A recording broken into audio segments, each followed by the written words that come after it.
व्याख्यामुद्रां करसरसिजै पुस्तकं शङ्खचक्रे बिभ्रद्भिन्नस्फटिकरुचिरे पुण्डरीके निषण्णः अम्लानश्रीरमृतविशदैरंशभिप्लावयन् मामाविर्भूयादनगमहिमा मानसे वागधीशः। नमस्ते प्राणेश प्रणतविभवायामनिमगाः नमः स्वामिन् रामप्रियतमनुमन् गुरुगुण नमस्तुभ्यं भीमप्रबलतमकृष्णेष्ट भगवन् नमः श्रीमन्मध्वप्रदिश सुदर्शनो जय जय श्रीगुरुभ्यो नमः।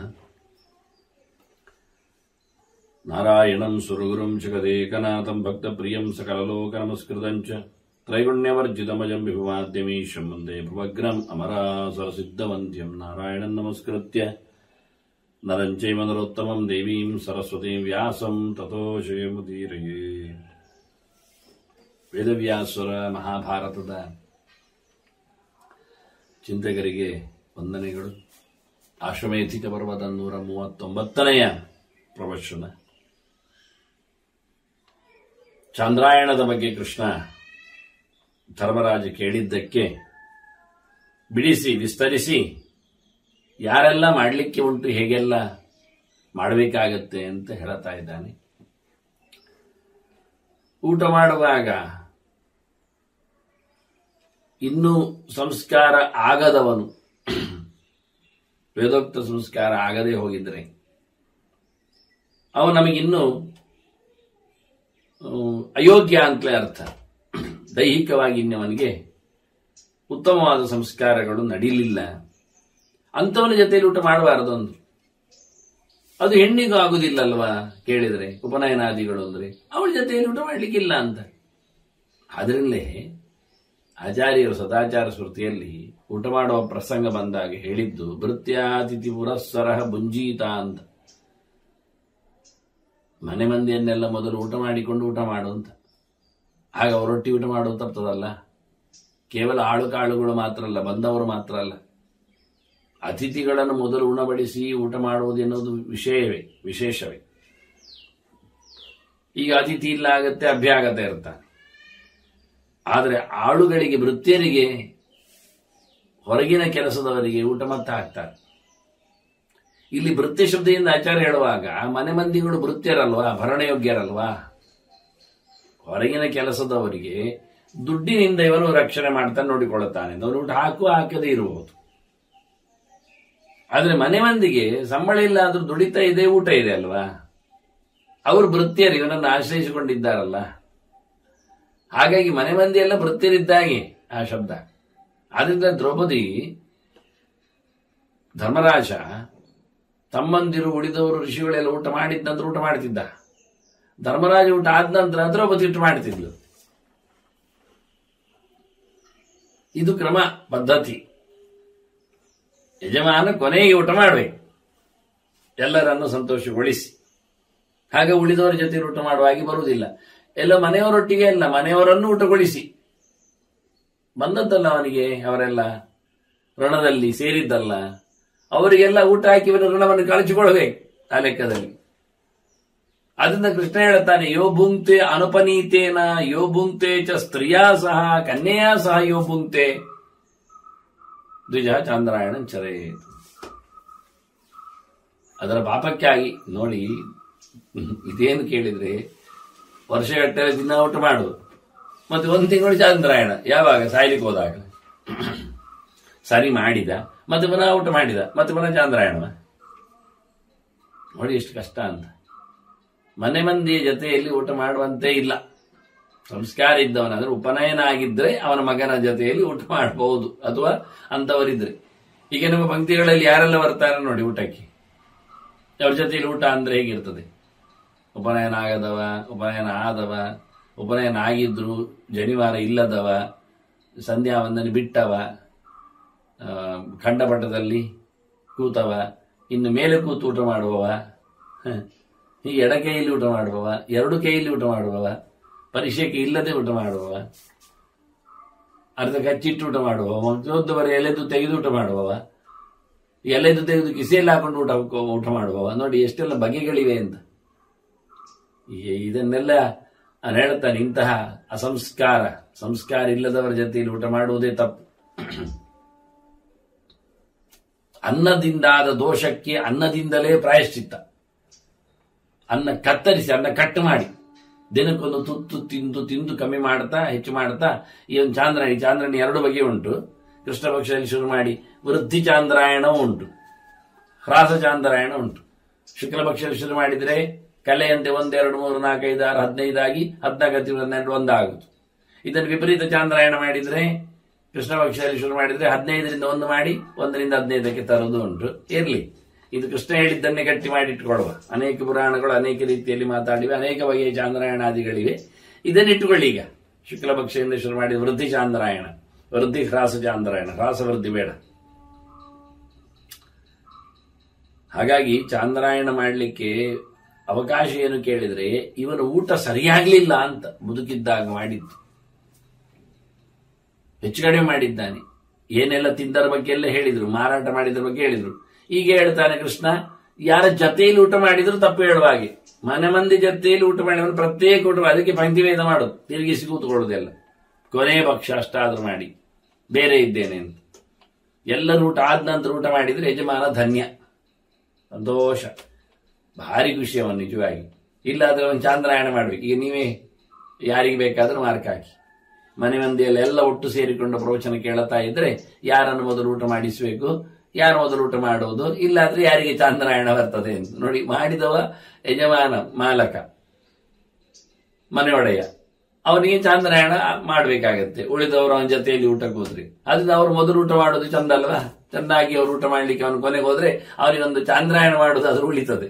ಆ ಲೆಕ್ಕದಲ್ಲಿ ಅವನನ್ನು ಪಾಪಿಯನ್ನಾಗಿಸಿಕೊಳ್ಳದಂತೆ ಮನೆ ಮಂದಿಯನ್ನು ಒಂದೊಮ್ಮೆ ಕೋಪರೇಟ್ ಮಾಡೋದಾಗಿದ್ರೆ ಸತ್ಯ ಸಂಗತಿ ಕೃಷ್ಣನದ್ದು ಹೀಗೆ. ಅವನು ಕೊನೆಗೆ ಊಟ ಮಾಡ್ಲಿ, ಉಳಿದವರು ಮೊದಲು ಊಟ ಮಾಡ್ಲಿ ಅಂತ. ಇಲ್ಲ ಆದ್ರೆ ಅವನೇ ಪ್ರಾಯಶ್ಚಿತ್ತಿ ಆಗ್ತಾನೆ. ಪ್ರಾಯಶ್ಚಿತ್ತೀಯತೆ ಜನ, ಪ್ರಾಯಶ್ಚಿತ್ತಕ್ಕೆ ಅರ್ಹನ ಆಗ್ತಾನೆ. ತಿನ್ನುವುದರಲ್ಲಿ ತುಂಬೀಂ ಕೋಶಾತಕಿಂಚೈವ ಪಲಾಂಡುಂ ಗೃಂಜನಂತತ ಛತ್ರಾಕಂ ಲಶುನಂಚೈವ ಭುಕ್ತ ಚಾಂದ್ರಾಯಣ ಚರೇತ್. ಊಟದಲ್ಲಿ ಸೋರೆಕಾಯಿ ತಂದರೆ, ಸೋರೆ ನಿಮಗೊತ್ತು, ಕುಂಬಳಕಾಯಿ ಆಗಿ ಇರ್ತದೆ. ಕುಂಬಳಕಾಯಿ ಅಲ್ಲ, ನೈಸ್ ಇರ್ತದೆ, ಬೂದಿ ಇಲ್ಲ ಅದರಲ್ಲಿ. ಅದನ್ನು ಸೋರೆ ಅಂತ ಹೇಳ್ತಾರೆ, ಸೋರೆ ಬುರುಡೆ, ಸೋರೆಕಾಯಿ ಅಂತ. ಸೋರೆಕಾಯಿ ತಿಂದ್ರೆ ಚಾಂದ್ರಾಯಣ ಮಾಡ್ಬೇಕು. ಮತ್ತೆ ಕೋಶಾತಕಿ ಅಂತಾರೆ. ಕೋಶಾತಕಿಯನ್ನು ವಾದಿರಾಜರು ಬರೆದಾಗಲೂ ಪಟೋಲ ಅಂತಲೇ ಬರೆದಿದ್ದಾರೆ. ನಿಜವಾಗಿ ನುಗ್ಗೆ ಇರಬಹುದೇನು ನೋಡ್ಬೇಕು ನಾನು. ಪಟೋಲ ಅಂದ್ರೆ ಪಡವಲಕಾಯಿ, ಅದು ಆಕಾರ ದುಷ್ಟ ಅಂತ ಹೇಳಬಹುದು. ಅದು ಹಾವಿನಾಗೆ ಕಾಣ್ತದಲ್ಲ, ಕತ್ತರಿಸಿ ತಿಂದಾಗಿ ಹೇಸಿಗೆ ಆಗತ್ತೆ ಅಂತ ಅದನ್ನು ವರ್ಜ್ಯ ಮಾಡಿದಾಗೆ ಉಂಟು. ಆದ್ರೆ ಇಲ್ಲೆಲ್ಲ ಅದನ್ನೆಲ್ಲ ವರ್ಜ್ಯ ಮಾಡಲಿಲ್ಲ, ಮಾಡ್ತಾ ಇಲ್ಲ. ಹಾಗಾಗಿ ಪಟೋಲ ಅಂತ ಅನ್ನುವುದಕ್ಕಿಂತ ಪಟೋಲ ಸದೃಶಂ ಅಂತ ಅರ್ಥ ಮಾಡಬಹುದು. ಪಟೋಲದಂಥದ್ದು ಸಾದೃಶ್ಯವಾಚಿ. ಕೋಶಾತಕಿ ಅಂದ್ರೆ ಕೋಶದಾಗಿರುವುದು, ಚೀಲದಾಗಿ ಇರುವಂತದ್ದು ಅಂತ ಅರ್ಥ. ಈ ಖಡ್ಗಕೋಶ ಇಲ್ವಾ, ಕತ್ತಿಗೆ ಒಂದು ಚೀಲ ಇಟ್ಟಿರುತ್ತಾರೆ, ಸೊಂಟದಲ್ಲಿ ಕಟ್ಟಿಕೊಳ್ಳುತ್ತಾರೆ.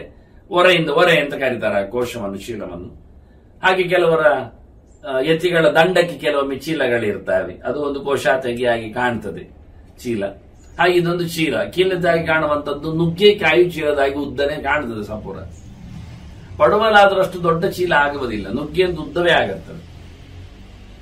ನುಗ್ಗೆಯನ್ನು ನಿಷೇಧ ಮಾಡಿದ್ದಾರೆ ಶಿಗ್ರು. ಇರ್ಲಿ, ಕೋಶಾತಕಿ ಅಂತ ಕರೆದಿದ್ದಾರೆ, ಇಟ್ಟುಕೊಳ್ಳಿ. ಅದರೊಟ್ಟಿಗೆ ಇನ್ನು ಪಲಾಂಡು, ಲಶುನ, ಗೃಂಜನ ಇವೆಲ್ಲ ಉಂಟು. ಅದರೊಟ್ಟಿಗೆ ಛತ್ರಾಕ, ಅಣಬೆ ಆಗುವುದಿಲ್ಲ. ಮಶ್ರೂಮ್ ಈಗ ಶುರು ಮಾಡಿದ್ದಾರೆ, ಭಾರಿ ಜೋರು ವ್ಯವಸಾಯ ಅಂತೇಳಿ. ಈಗ ಮತ್ತೆ ಪುನಃ ಅದರದ್ದು ಟ್ಯಾಬ್ಲೆಟ್ಸ್ಗಳು ಅಂತ ಕಂಡಾಬಟ್ಟೆ ವಿದೇಶಗಳಲ್ಲಂತೂ ಭಾರಿ ದೊಡ್ಡದು ಡಿಮಾಂಡ್. ಒಳ್ಳೆ ಆರೋಗ್ಯ ಬರ್ತದೆ ಹಾಗೀಗೆ ಅಂತ ಟೋಟಲಿ ಅದನ್ನು ನಿಷೇಧ ಮಾಡಿದ್ದಾರೆ ಶಾಸ್ತ್ರಕಾರರು. ಈಗ ಮತ್ತೆ ಅದರದ್ದು ವಿಷಮಯವಾದ ಅಂದ್ರೆ ಅದು ಕಂಡಾಬಟ್ಟೆ ವೆರೈಟೀಸ್ ಉಂಟು ಅದರಲ್ಲಿ. ಈಗ ಮತ್ತೆ ಅದು ಆರೋಗ್ಯಕ್ಕೆ ಹಾನಿ ಅಂತ ಹೇಳಿಕೊಂಡು ಸ್ವಲ್ಪ ಮಾತಾಡ್ತಾರೆ. ನಿಜವಾಗಿ ಶಾಸ್ತ್ರಕಾರರು ಯಾವತ್ತೇ ಅದನ್ನು ಹೊರಗಿಟ್ಟಿದ್ದಾರೆ, ಎಲ್ಲಾ ಜಾತಿಯ ಅಣಬೆಗಳನ್ನು. ಒಂದು ದೊಡ್ಡ ಬೇಸಾಯವೇ ಅಣಬೆ ಬೇಸಾಯ ಅಂತ.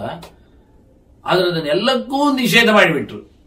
ಚಾಂದ್ರಾಯಣ ಮಾಡ್ಲಿಕ್ಕೆ ಬರುತ್ತೆ ಅಂತ, ಉಪಯೋಗ ಇಲ್ಲ ಅಂತ. ನೀರುಳ್ಳಿ ಬೆಳ್ಳುಳ್ಳಿ ಹಾಗೆ ಅದರೊಟ್ಟಿಗೆ, ನೀರುಳ್ಳಿ ಬೆಳ್ಳುಳ್ಳಿ ಒಟ್ಟಿಗೆ ಇನ್ನೊಂದು ಗಜ್ಜರಿ, ಗೃಂಶನ, ಕ್ಯಾರೆಟ್ ಅಲ್ವಾ, ಅದರಂತ ಬೀಟ್ರೂಟ್, ಆನವನಿತ್ತು, ಅದೆರಡು. ಬೀಟ್ರೂಟ್ ಅನ್ನೇ ಗಜ್ಜರಿ ಕರೀತಾರೆ ಹೆಚ್ಚಾಗಿ. ಅದನ್ನು ನಿಷೇಧ ಮಾಡಿದ್ದಾರೆ. ಅದು ಆಕಾರ ದುಷ್ಟದಲ್ಲೇ ಬರ್ತದೆ ಒಂದು ಲೆಕ್ಕದಲ್ಲಿ ನೋಡಿಕೊಂಡಾಗ. ಇರ್ಲಿ, ನಿಷೇಧ ಮಾಡಿ ಇದನ್ನು ತಿಂದವ ಇಲ್ಲಿ ಎಸ್ಪೆಷಲಿ ಕೃಷ್ಣ ಹೇಳ್ತಾನೆ, ಇದನ್ನು ನೀರುಳ್ಳಿ ಬೆಳ್ಳುಳ್ಳಿ ಜೊತೆಯಲ್ಲಿ ತಿಂದವನು ನಿಜವಾಗಿ ಮಾಡಬೇಕಾದಂತಹ ಕೆಲಸ ಚಾಂದ್ರಾಯಣ ಅಂತ. ಅದರಿಂದ ಇವತ್ತು ಪಲಾವ್ ಮತ್ತೊಂದು ಇನ್ನೊಂದು ಹೇಳೋದು ಅದನ್ನೆಲ್ಲ ಸೇರಿಸಿಕೊಂಡೇ ತಿನ್ನಿಸ್ತಾರೆ.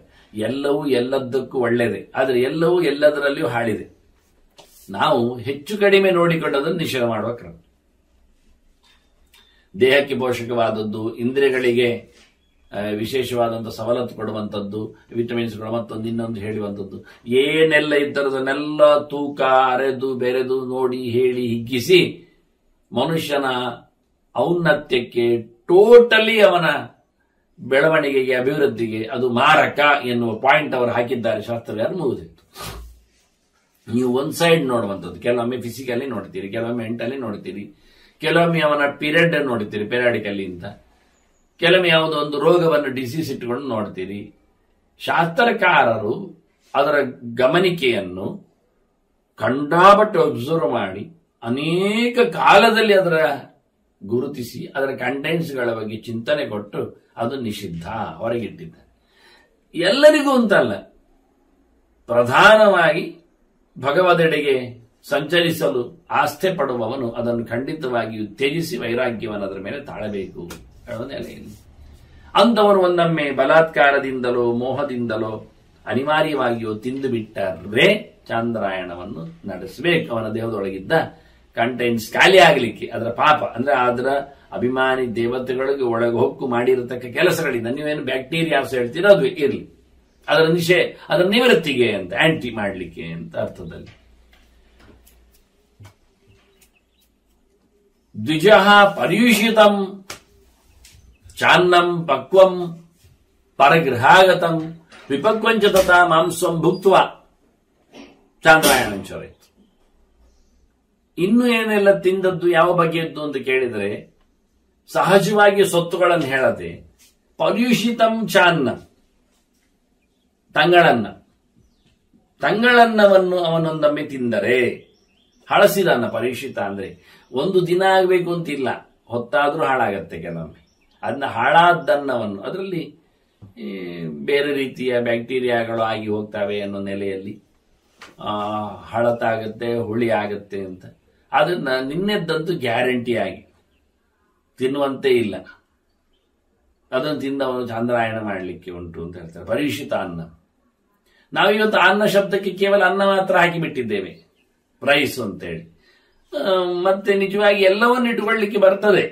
ಅದ್ಯತೆ ಅತ್ಯಜ ಭೂತಾನ ಹೇಳಿದೆ, ತಿನ್ನುವಂಥದ್ದು ಅದ್ಯತೆ ಹೇಳೋ ಮೂಲಕ ತಿನ್ನುವಂಥದ್ದು ಅಂತ ಅರ್ಥ ಮಾಡಿದ್ರಿ, ಟೇಬಲ್ ಅಂತ ಅರ್ಥ ಮಾಡಿದ್ರೆ ನೀವು ದೋಸೆ ಚಪಾತಿ ಚಕ್ಕುಲಿ ಎಲ್ಲ ಬರಬೇಕು.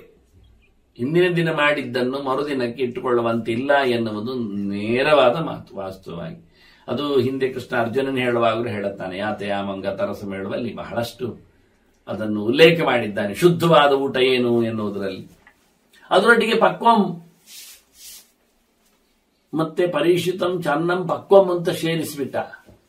ಬೆಂದದ್ದು ಅಂತ ಹಿಂದಿನ ದಿವಸದಲ್ಲಿ ಎಲ್ಲ ಏನೆಲ್ಲ ನೀರಲ್ಲೇ ಆಗಿ ಬೇಯಿಸಿಬಿಟ್ಟಿದ್ದೀರಿ ಅದಾಗುವುದಿಲ್ಲ ಅಂತ ಅರ್ಥ, ದೆಹಲಿ ದೀಪದ ನ್ಯಾಯದಂತೆ. ಇನ್ನೊಮ್ಮೆ ಪಕ್ವಂ ಪರಗೃಹಾಗತಂ, ಅದು ಹಾಗೆ ಇನ್ನೊಂದು ಮನೆಯಲ್ಲಿ ತಯಾರು ಮಾಡಿದ್ದನ್ನು ತಂದು ತಿನ್ನುವಂತಿಲ್ಲ.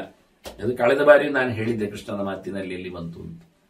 ಮಗದೊಬ್ಬರ ಮನೆಯಲ್ಲಿ ಪ್ರಿಪೇರ್ಡ್ ಫುಡ್ ಅದು ತರುವಂತಿಲ್ಲ, ಅದವರ ಮನೆಯಲ್ಲಿ ಮಾಡಿದ ಅವರ ಮನೆ, ಅದು ಮನೆ ಹೊತ್ತಿರ ಹೊರಗೆ ದಾಟಿತ ಅದು ಮತ್ತೆ ಲೆಕ್ಕಕ್ಕಿಲ್ಲ. ಅದು ಸಹಜವಾಗಿ ಹೇಳುವುದಾದ್ರೆ ಅದು ಏನಾದ್ರೂ ಇನ್ನೊಬ್ಬರ ಮನೆಯಿಂದ ಹೊರಗೆ ಬಂದು ಮತ್ತೊಬ್ಬರ ಮನೆಗೆ ಹೋಗಬೇಕಾದ್ರೆ ಮಧ್ಯೆಯಲ್ಲಿ ಒಂದು ದಾರಿಯೋ ಏನೋ ಆಗಿಯೇ ಆಗತ್ತೆ.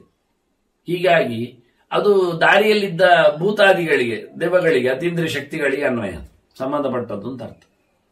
ಒಂದ್ ಸರ್ತಿ ಅದು ಹೊರಗೋದ ನಂತರ ಮತ್ತೆ ಅದು ಹೊರಗೋಯ್ತು ಅಂತ ಅರ್ಥ, ಉಪಯೋಗಕ್ಕೆ ಬರುವುದಿಲ್ಲ ಎನ್ನುವ ನೆಲೆಯಲ್ಲಿ ಮತ್ತೊಬ್ಬರ ಮನೆಯಿಂದ ತಯಾರು ಮಾಡಿದ್ದನ್ನು ಬೇಯಿಸಿದ್ದನ್ನು ತರಬೇಡ ಅಂತ ಹೇಳಿದ್ರು. ಆ ಲೆಕ್ಕದಲ್ಲಿ ಸ್ವಲ್ಪ ಪಂಚಗಜ್ಜಾಯ ತರಬಹುದು ಅಂತ ಹೇಳಿಕೊಟ್ಟಾಗ ಆಗತ್ತೆ. ಬೇಯಿಸಿದ್ದಲ್ಲ ಆಗಿದ್ರೆ ದೇವರ ಪ್ರಸಾದ. ಯಾಕೆಂದ್ರೆ ಎಷ್ಟೋ ಕಡೆಗೆ ದೇವಸ್ಥಾನಗಳಲ್ಲಿ ಅದನ್ನು ಬಟವಾಡಿ ಮಾಡುತ್ತಾರೆ ಅವರು, ಪ್ರಸಾದ ಅಂತ ಹೇಳಿಕೊಂಡು. ಆ ಲೆಕ್ಕದಲ್ಲಿ ಇಂಥದ್ದು ಅದಕ್ಕೆ ಅವರು ಬೇಯಿಸಿದ್ದು ಅಂತ ಹೇಳಿಬಿಟ್ರು. ಇನ್ನು ಎಣ್ಣೆಯಲ್ಲಿ ಹುರಿದದ್ದು ಕಾಯ್ದದ್ದು ಬೇಯಿಸಿದ್ದಲ್ವಾ ಅಂತ ನೀವು ಕೇಳಬಹುದು. ಅದರದ್ದು ಬೆಂದಿದೆ ತಾನೆ ಒಂದು ವಡೆ ಮಾಡುವಾಗ. ಅಥವಾ ಚಕ್ಕುಲಿ, ಕೆಲವರು ಹೇಳು ಚಕ್ಕುಲಿ ಅದು ಭಾರಿ ಮಡಿವಂತರ ಹಲ್ಲಿಗೆ ಸಿಗ್ತದೆ ಅಂತ ಇಲ್ಲ. ಯಾಕೆಂದ್ರೆ ಹಿಟ್ಟು ನೀವು ನೀರಿನಲ್ಲಿ ಕಲಸಿದ ನಂತರ ಅದು ಎಣ್ಣೆಯಲ್ಲಿ ಬಿಟ್ಟಾಗ ಅದರ ನೀರಿನ ಅಂಶ ಆವಿಯಾಗುತ್ತೆ ನೀವು ತರ್ಕ ಮಾಡಿದ್ರು ಅದು ಬೆಂದುಕೊಂಡು ಆವಿಯಾಗುವುದನ್ನು ನೆನಪಿಟ್ಕೊಳ್ಳಿ. ಒಳಗೆ ಬೇಯ್ತದೆ. ವಡೆ, ಚಕ್ಕುಲಿ, ಉಂಡೆ ಇವೆಲ್ಲ ಒಳಗೆ ಬೇಯ್ದುಕೊಳ್ಳುತ್ತದೆ. ಬೆಂದಾಗ ಅದರ ನೀರಿನದ್ದು ಕಂಟೆಂಟ್ಸ್ಗಳು ಬೇಯಲಿಕ್ಕೆ ಕಾರಣವಾಗಿರ್ತದೆ. ಮಾಮೂಲಿ ನಮಗೆ ಕೈಯಲ್ಲಿ ನೀರ ಬಸಿ ಮುಟ್ಲಿಕ್ಕೆ ಸಿಗದಿದ್ರು ಬೆಂದುಕೊಳ್ಳುವ ಮೂಲಕ ಕುಕ್ಕಿಂಗ್, ಆ ಲೆಕ್ಕದಲ್ಲಿ ಅದು ಪಕ್ವ. ಕೃಷ್ಣ ಲೆಕ್ಕಾಚಾರದಲ್ಲಿ ಪಕ್ವವೇ, ಪಕ್ವಂ ಪರಗೃತ ಆಗದ. ಅದು ಆಗುವುದಿಲ್ಲ, ಅದು ಪರಿಯುಷಿತ ಆಗುವ ಚಾನ್ಸ್ ಇದೆ ಅದರಲ್ಲಿ. ಮತ್ತೊಂದು ಹೇಳ್ತಾರೆ ವಿಪಕ್ವಂಚ ಅಂತ. ಅರೆ ಬರೆ ಬೆಂದದ್ದನ್ನು ತಿಂದ್ರು, ಅದು ಕೆಲವೆಲ್ಲ ಹಾಗೆ ಮಾಡುತ್ತಾನೆ. ಅದು ಆರೋಗ್ಯಕ್ಕೂ ಹಾನಿಕರ. ಸರಿಯಾಗಿ ಬೇಯಿಸದೆ ತಿನ್ನುವಂತ ನಮೂನೆ ಇಂಥದ್ದೆಲ್ಲ ತಪ್ಪು ಅಂತಾರೆ. ಅದು ಟೇಸ್ಟ್ ಅವರಿಗೆ ಹಾಗೆ, ಯಾವುದೋ ಒಂದು ಹುಚ್ಚದು, ಅದೊಂದು ರೀತಿ ಇದೆ ಕೆಲವು ಕಡೆ. ಅರ್ಧ ಪಕ್ವ, ಆನಂತರ ವಿಪಕ್ವ ಅಂದ್ರೆ ವಿಪರೀತ ಪಕ್ವ, ಅಂದ್ರೆ ಅಡಿ ಹೊತ್ತಿಸುವಂಥದ್ದು, ಸುಡುವಂಥದ್ದು, ಸುಟ್ಟು ತಿನ್ನುವಂಥದ್ದು. ಸಹಜವಾಗಿ ತಿನ್ಲಿಕ್ಕೆ ಬರ್ತದೆ. ಬೇಯಿಸಿ ಅದನ್ನೆಲ್ಲ ಸುಟ್ಟು ಹಾಳು ಮಾಡಿ ಇನ್ನಷ್ಟು ಗಲೀಜು ಮಾಡಿ ಅಂದ್ರೆ ತಾಮಸ ರೀತಿಯಲ್ಲಿ ಅಂಥದ್ದನ್ನೆಲ್ಲ ತಿಂದ್ರು ಹಾಗೆ ವಿಪರೀತ ಕ್ರಮದಲ್ಲಿ ಪಕ್ವಗೊಳಿಸಿದ್ದು ಸರಿ ಇಲ್ಲ ಅಂತಾನೆ. ಏನೋ ಸೇರಿಸಿಕೊಂಡು ಹಾಕಿಕೊಂಡು ಬೇಕಿಂಗ್ ಪೌಡರ್ ಹಾಕಿ ಎಲ್ಲ ಅರ್ಥ ಮಾಡಬಹುದು. ವಿಪರೀತ ಪಕ್ವ, ವಿರುದ್ಧತೆಯ ಪಕ್ವ, ವಿಚಿತ್ರ ಪಕ್ವ, ಇಲ್ಲೇ ವಿ ಅಕ್ಷ ವಿ ಎನ್ನತಕ್ಕ ಉಪಸರ್ಗಗಳಿಗೆ ಅರ್ಥ. ವಿಪಕ್ವ ಅಂದ್ರೆ ಹಾಗೆ ಸರಿ ಪಕ್ವ ಆಗದೇ ಇದ್ದದ್ದು, ವಿಗತ ಪಕ್ವವೂ ಹೌದು. ಬೇಯಿಸದೇ ಇದ್ದದ್ದು ಒಂದು ಅರ್ಥ ಮಾಡಿದ್ದಾರೆ ಹೆಚ್ಚಿನವರು. ಅದರ ಬದಲಿಗೆ ವಿಪರೀತ ಪಕ್ವ ಆದದ್ದು, ವಿಚಿತ್ರ ರೀತಿಯಲ್ಲಿ ಪಕ್ವ ಮಾಡಿದ್ದು, ಬೇಯಿಸಿದ್ದು. ಹಾಗಾಗಿ ಅವನಿಗೆ ಕುಕ್ಕಿಂಗ್, ಬೇಕಿಂಗ್ ಇವೆಲ್ಲ ಇಷ್ಟ ಇಲ್ಲ ಕಾಣುತ್ತೆ. ಕೃಷ್ಣನ ಮಾತಿನಲ್ಲಿ ನೋಡಿದಾಗ ಚಾಂದ್ರಾಯಣಕ್ಕೆ ಸಹಜವಾಗಿ ಪಾತ್ರೆಯ ಮೇಲೆ ಇಟ್ಟು ಅಡಿಯಲ್ಲಿ ಅಗ್ನಿ ಹಾಕಿ ಬೇಯಿಸಿದ್ರೆ ಮಾತ್ರ ಆಗುತ್ತೆ. ಈ ಸ್ಟೀಮ್ ಬಾಯ್ಲಿಂಗ್ ಅರ್ಥ, ಇದಕ್ಕೆ ವಿಪಕ್ವ ಶಬ್ದಕ್ಕೆ ಅರ್ಥ ಸ್ಟೀಮ್ ಊಟ ನಿಷಿದ್ಧ ಆ ಲೆಕ್ಕದಲ್ಲಿ, ಕೃಷ್ಣ ಲೆಕ್ಕಾಚಾರದಲ್ಲಿ. ಅಥವಾ ಈ ಬೇಕಿಂಗ್, ಬ್ರೆಡ್ ಮುಂತಾದ್ದು ಆಗುದಿಲ್ಲ ಕೃಷ್ಣ ಲೆಕ್ಕಾಚಾರದಲ್ಲಿ. ಇದನ್ನೆಲ್ಲ ತಿಂದ್ರೆ ಚಾಂದ್ರಾಯಣ ಮಾಡ್ಬೇಕು. ತಿನ್ಲಿಕ್ಕೆ ಆಗುದಿಲ್ಲ ಅಲ್ಲ, ಬಾಯಿ ಹಾಕಿದ್ರೆ ಎಲ್ಲ ಒಳಗೋಗುತ್ತೆ, ವಿಷಯ ಬೇರೆ. ಆ ಹಾರುವ ವಸ್ತುಗಳನ್ನು ಬಾಯೊಳಗೆ ತುಂಬಿಸಿ ಖಾಲಿ ಮಾಡ್ತಾರೆ. ಮೊನ್ನೆ ನೋಡಿದ್ದೆ ನಾನು ಇತ್ತೀಚೆಗೆ. ಅಕ್ಟೋಪಸ್ ಹಿಡಿದು ಜೀವಂತವಾದನ್ನು ತುರುಗಿಸ್ತಾನೆ ಮುಸುಡಿನೊಳಗೆ ಹೋಗ್ಲಿಕ್ಕೆ, ಕೇಳೋದಿಲ್ಲ ಅದು. ಅತ್ತ ಕಚ್ಚುತ್ತಾ ಇದೆ ಅವನು ಮುಸುಡನ್ನು, ಬೊಬ್ಬೆ ಹಾಕಿ ಅದು ತಿನ್ಲಿಕ್ಕೆ ನೋಡ್ತಾನೆ. ಎಂತ ವಿಚಿತ್ರ ಪ್ರಾಣಿ ನೋಡಿ ಮನುಷ್ಯ. ಹೀಗೆ ವಿಪಕ್ವ ಅಂದ್ರೆ ಅದು ಸರಿಯಾಗಿ ಪಕ್ವ ಮಾಡದ್ದು, ಹಸಿ ಹಸಿ ತಿನ್ನುವುದೆಲ್ಲ ತಪ್ಪು ಅಂತ ಹೇಳಿದಾಗಿ ಆಗೋದಿಲ್ಲ ಕೃಷ್ಣನಿಗೆ. ಇದನ್ನೆಲ್ಲ ಮಾಡಿದ್ರೆ ಚಾಂದ್ರಾಯಣ ವ್ರತ ಮಾಡಲಿಕ್ಕೆ ಉಂಟು ಅಂತ ಬಹಳ ಚಂದವಾಗಿ ಕೃಷ್ಣ ಚಾಂದ್ರಾಯಣಕ್ಕೆ ಕೆಲವು ಜಾಗಗಳನ್ನು ಕೊಟ್ಟ. ಇನ್ನು ಕೆಲವು ಕಂಡರೂ ಆಗುವುದಿಲ್ಲ ಅಂತಾನೆ. ದೃಷ್ಟಿ ದುಷ್ಟ ಅದ್ಯಾರಿಗೆ? ಉದಕ್ಕೆಯ ಶುನಾಮಾಪಿ ಚಂಡಾಲ ಇರುವ ದ್ವಿಜೋತ್ತಮ ದೃಷ್ಟಮನ್ನಂತೆಯೋ ಭುಕ್ತೆ. ನಾಯಿ ನೋಡಿದ ಊಟ ಮಾಡಿದ್ರೆ, ಹಳ್ಳಿಗಳಲ್ಲಿ ಎಲ್ಲ ಸಾಮಾನ್ಯವಾಗಿ ಅಂಗಳದಲ್ಲಿ ಮಾಮೂಲಿ ನಾಯಿಗಳ ಓಡಾಟ, ಮತ್ತೆ ಅದರ ಜೊತೆಯಲ್ಲಿ ಹಪ್ಪಳ ಸೆಂಡಿಗೆಗಳ ಕಾಟ ಇರ್ತದೆ. ಅದನ್ನೆಲ್ಲ ಹರವಿ ಇರ್ತಾರೆ. ಕೆಲವು ನಾಯಿ ಎಳ್ಕೊಂಡು ಹೋಗಿರ್ತದೆ, ನೋಡಿರ್ತದೆ. ಅದನ್ನೆಲ್ಲ ಮತ್ತೆ ಬಹಳ ಚಂದವಾಗಿ ಪೇಟೆ ಅಂಗಡಿಗೆ ಕೊಡ್ತಾರೆ. ಅವರು ಶುದ್ಧ ಮಡಿಯಲ್ಲಿ ಮಾಡಿದ ಸೊತ್ತು ಅಂತ ಹೇಳಿಕೊಂಡು ಕಲ್ಯಾಣ ಮಂಟಪಗಳಲ್ಲಿ ಮದುವೆ ಉಪನಯನಗಳಿಗೆಲ್ಲ ಅದನ್ನು, ಈಗ ಮದುವೆ ಉಪನಯನಕ್ಕೆ ಮಾತ್ರ ಸೀಮಿತ ಆಗಲಿಲ್ಲ ಹಪ್ಪಳ ಸೆಂಡಿಗೆಗಳು, ಅದು ವರ್ಷಾಂತಿಕ ಮತ್ತೆ ಬಾನ್ವಾಯಿಜಿ ಎಲ್ಲದಕ್ಕೂ ಅನ್ವಯ ಆಗಿ ಹೋಗಿದೆ, ಅದು ಇರ್ಲಿ. ಹಾಗಾಗಿ ನಾಯಿ ಕಂಡರೆ ನೋಡಿ, ಮತ್ತೆ ಬೈದ್ರಿ ನೀವು, ನಾಯಿ ಬಂತು ಅಂತ ಮತ್ತೆ ಬೈತು. ಕೃಷ್ಣ ಹೇಳ್ತಾ ಇದ್ದಾನೆ, ನಾಯಿ ಕಂಡದ್ದು ಆಗುವುದಿಲ್ಲ. ಸುಮಾರು ಜನರ ಮನೆಯಲ್ಲಿ ನಾಯಿ ಇರ್ತದೆ, ಅದು ನೋಡಿಯೇ ನೋಡ್ತದೆ. ಅದು ಕೆಲವೊಮ್ಮೆ ಅಡಿಗೆ ಕೋಣೆಯಲ್ಲಿ ಕಿಟಕಿಯಲ್ಲಿ ಇಣಿಕಿ ನೋಡ್ತಾ ಇರ್ತದೆ. ಎಂತ ಮಾಡಿದ್ರೆ ಅದಕ್ಕೆ ಮುಸುಡಿಗೆ ವಾಸನೆ ಬರುತ್ತೆ. ಅದಕ್ಕೆ ನೀವು ಗುಟ್ಟಲ್ಲಿ ಸೇಮಿಗೆಯನ್ನು ಕೆಳಗಿಂದ ಒತ್ತಿದ್ರು ನಾಯಿ ಅಡಿಯಲ್ಲಿ ನೋಡಿರ್ತದೆ, ತಿನ್ನುವಾಗಿಲ್ಲ.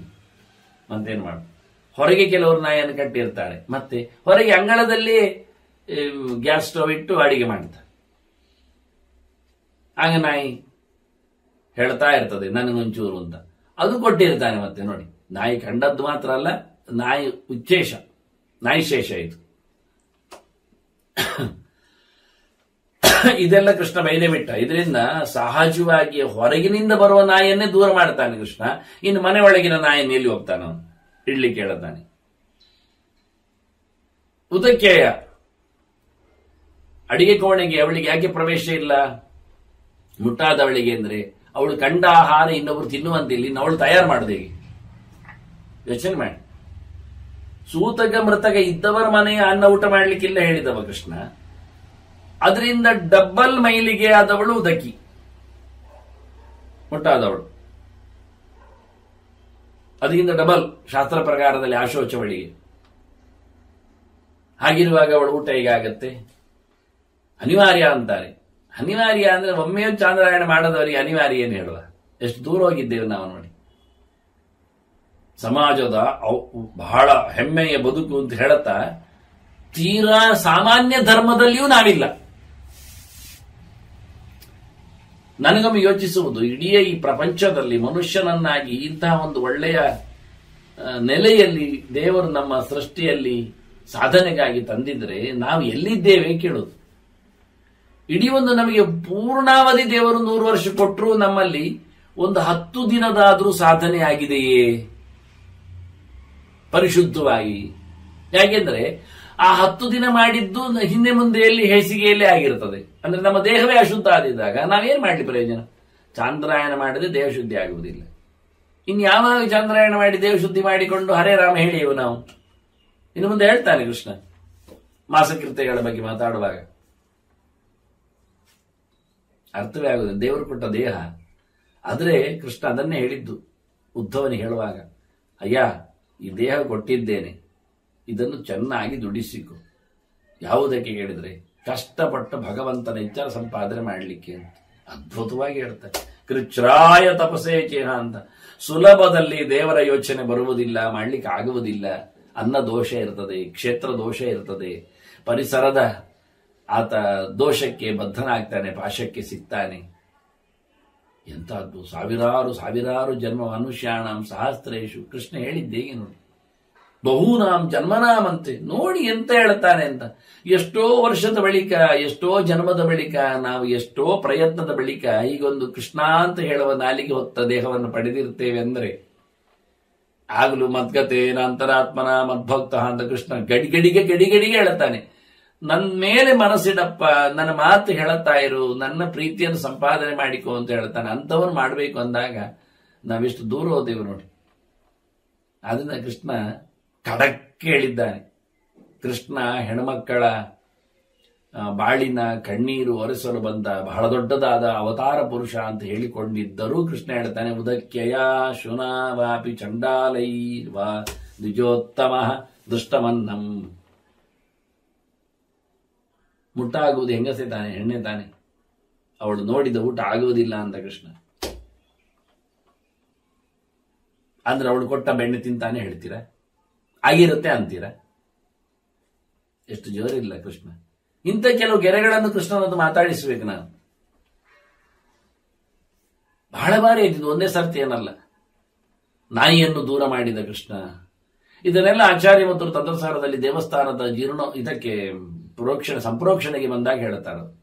ಚೋರ ಚಂಡಾಲ ಬದಿದ ಶೋಧಕ್ಯಾದಿ ಪ್ರವೇಶನೆ ಸ್ತಪನೋಕ್ತೇನ ಮಾರ್ಗೇಣ ಪ್ರಾಯಶ್ಚಿತ್ತ ವಿಧಿ ಸ್ಮೃತ ಅಂತ ಸಂಪ್ರೋಕ್ಷಣೆ ಆಗಬೇಕಾಗತ್ತೆ. ದೇವಸ್ಥಾನದ ಆವರಣದೊಳಗೆ, ದೇವಸ್ಥಾನದೊಳಗೆ ಸನ್ನಿಧಾನಕ್ಕೆ ಭಂಗ ಆಗುವಂತೆ ನಾಯಿ ಬಂದ್ರೆ, ಮುಟ್ಟಾದವಳು ಬಂದರೆ ಅಂತ ಭಟ್ಟಜಿ ಹೇಳ್ತಾನೆ. ಚೋರ ಚಂಡಾಲ ಬದಿತ ಶಿವ ಉದಕ್ಯಾದಿ ಪ್ರವೇಶನೆ ಅಂತ ಆದಿಶಬ್ದದಿಂದ ಸೂತಕ ಮೃತಕನು ಬಂದಾಗಿ ನಾನು ಹೇಳಿದ್ದೇನೆ ಬಹಳ ಬಾರಿ ನಾನು. ಆಮೇಲೆ ಸೂತಕ ಉಳ್ಳವನು, ಆಶೋಚದವನು ದೇವಸ್ಥಾನದ ಒಳಗೆ ಬಂದರೂ ಸಂಪ್ರೋಕ್ಷಣೆ ಆಗಬೇಕು. ದೇವಸ್ಥಾನಕ್ಕೆ ಸನ್ನಿಧಿ ಭಂಗ ಆಗಿದೆ ಅಂತ ಅರ್ಥ. ಅದು ದೇವಸ್ಥಾನದ ಸಿಬ್ಬಂದಿ ವರ್ಗವೇ ಇರಲಿ ಅಥವಾ ಹೊರಗಿನವನೇ ಇರಲಿ, ಗೊತ್ತಿಲ್ಲದ ವಿಷಯ ಗೊತ್ತಿದ್ದು ಒಬ್ಬ ಆಶೋಚ ಉಂಟು ಹೇಳಿದವ ಒಳಗೆ ಬರುವಂತಿಲ್ಲ ಅಂತ ಆಚಾರ್ಯರಾಗಿರು. ದೇವರ ಪ್ರತಿಷ್ಠೆಯ ಬಗ್ಗೆ ಮಾತಾಡಿದ ಮಧ್ವಾಚಾರ್ಯರ ಮಾತದು. ಇದೆಲ್ಲ ಒತ್ತು ಹೇಳಿದ್ದವರು.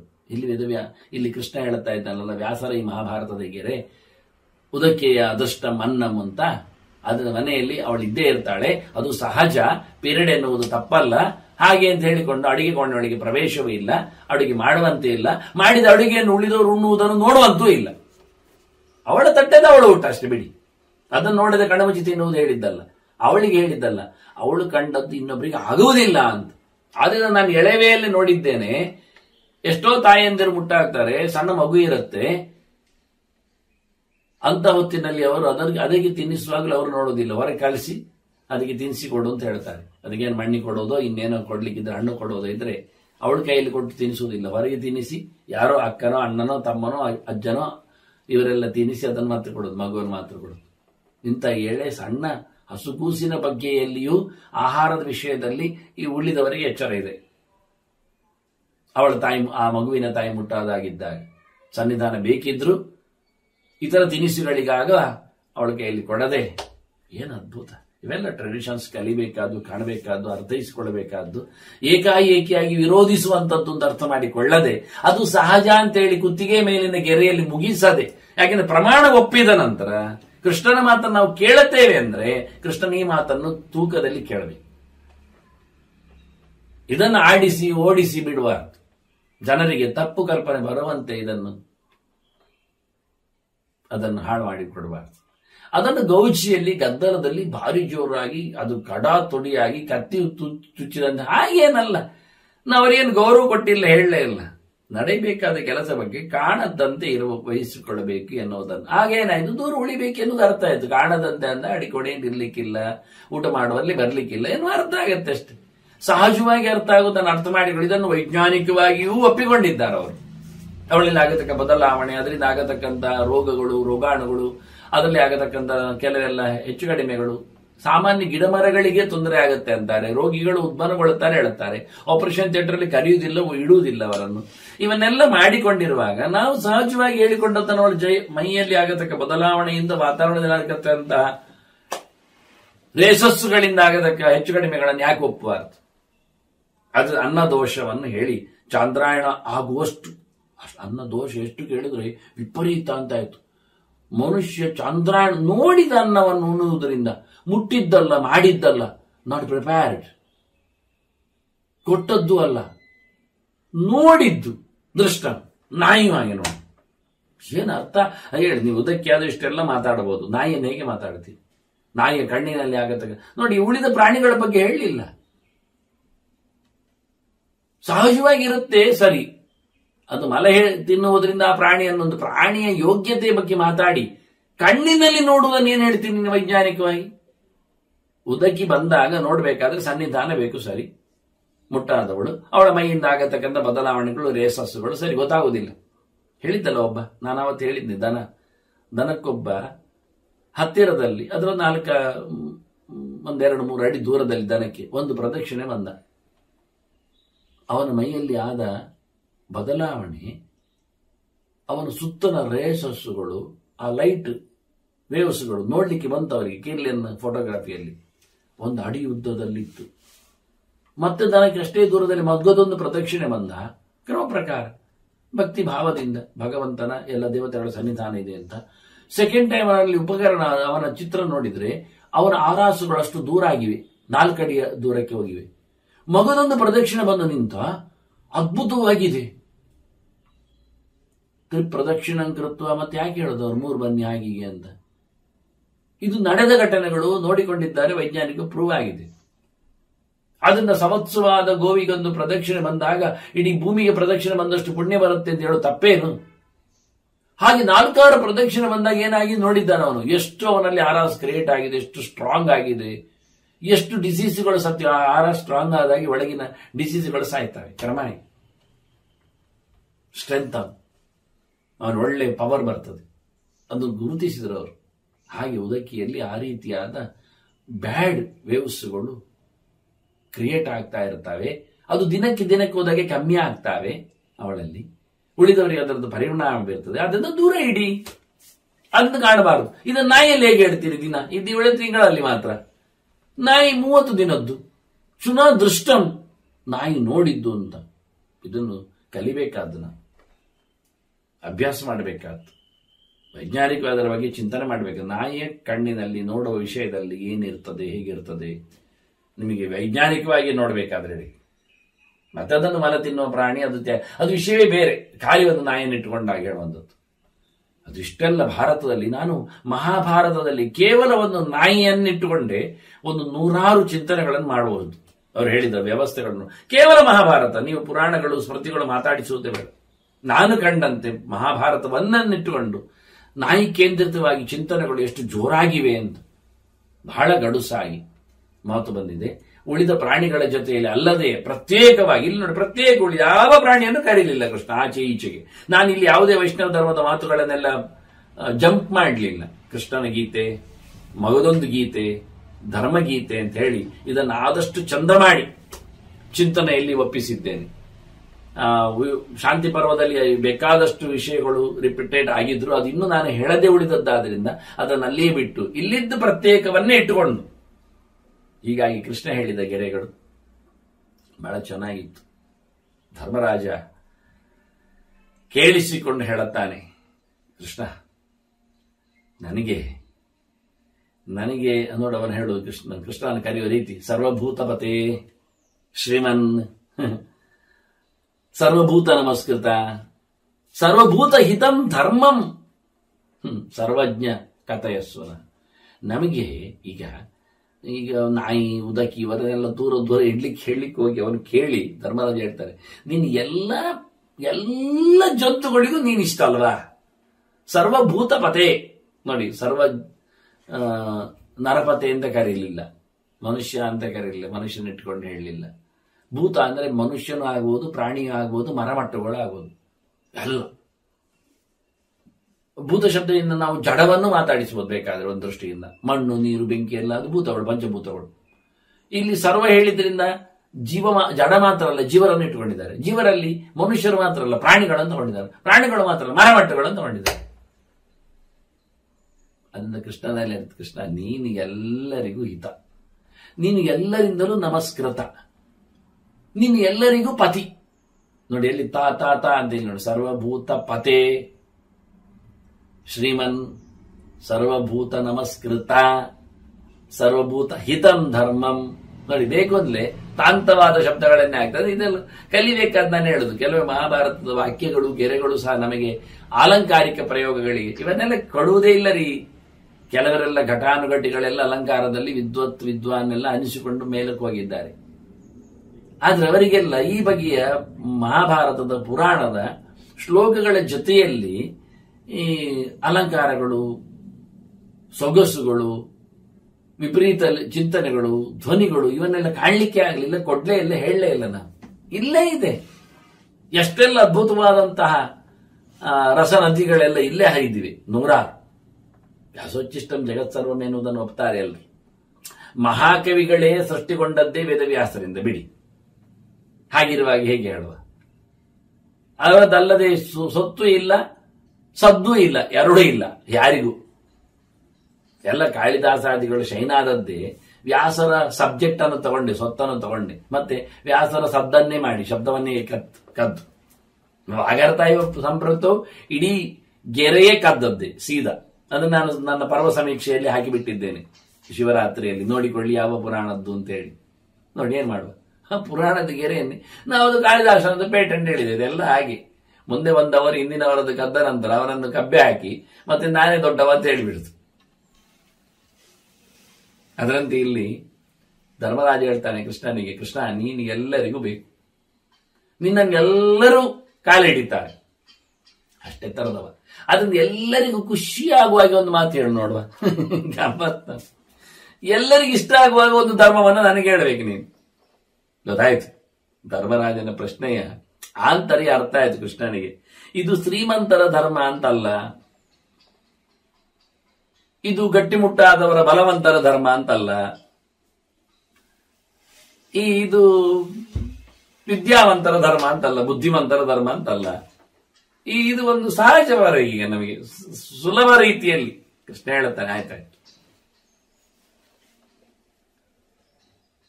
ದರಿದ್ರ ಜನಶ್ಚಾಪಿ ಕೃಷ್ಣ ಹೇಳ್ತಾನೆ, ಏನಿಲ್ಲದವನೂ ಮಾಡ್ಲಿಕ್ಕೆ ಬರಬೇಕು ಧರ್ಮ ಅಲ್ವಾ. ದಾರಿದ್ರ್ಯ ಅಂದ್ರೆ ದುಡ್ಡಿನಲ್ಲಿಯೂ ವಿದ್ಯೆಯಲ್ಲಿಯೂ ಬೇಕಾದ್ರೆ, ಯಾಕೆ ನೀವು ಆಯ್ತು ಮಾರ್ರೆ ಗಂಟೆಗಟ್ಟಲೆ ಅಧ್ಯಯನ ಮಾಡಿ ಇದನ್ನು ಕಲೀರಿ, ಇದು ಹೇಳಿಕೊಡಿ ಅಂದ್ರೆ ಎಲ್ಲ ಓಡ್ತಾರೆ ಅಂತ ಧರ್ಮ. ಆದ್ರಿಂದ ಬುದ್ಧಿಯಲ್ಲಿಯೂ ಸ್ವಲ್ಪ ಕಡಿಮೆ ಅವ, ತಾಕತ್ತಿನಲ್ಲಿಯೂ ಇಲ್ಲದವ, ಅದರೊಟ್ಟಿಗೆ ದುಡ್ಡು ಇಲ್ಲದವ ದರಿದ್ರ. ದರಿದ್ರ ಜನಸ್ಯಾಪಿ ಸ್ವರ್ಗ್ಯಂ ಸುಖಕರಂ ಭವೇತ್. ಅವನಿಗೂ ಸ್ವರ್ಗ ಸಿಗಬೇಕು, ಆರಾಮ ಆನಂದ ಪಡಿಬೇಕು ಗಮ್ಮತ್ನಲ್ಲಿ. ಇಲ್ಲಾದ್ರೂ ದೊಡ್ಡ ದೊಡ್ಡ ಯಜ್ಞಗಳು, ಯಾಗಗಳು, 1000 ದನಗಳ ದಾನ ಮಾಡುವಂಥದ್ದು ಮಾಡಿದ್ರೆ ಸಾಮಾನ್ಯ ಜನರಿಗೆ ಹೇಳಿದ್ರೆ ಆಗ್ತದ? ಅವರ ಕೈಲಿ ಉಂಟ?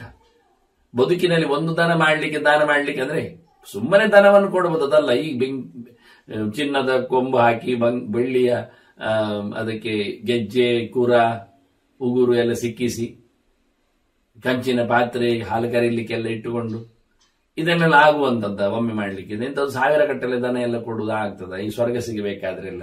ಅಂತ ದಕ್ಷಿಣೆ ದಾನವನ್ನು ಕೊಡುವ ಮೂಲಕ ಮಾಡಬೇಕಾದ್ರೆ ಯಜ್ಞಯಾಗಗಳು. ಆ ಪುರೋಹಿತರು ದನಕ್ಕಾದ್ರೂ ಸ್ವಲ್ಪ ಹಾಕಬಹುದು, ಒಂದಿಷ್ಟು ಹಿಂಡಿ.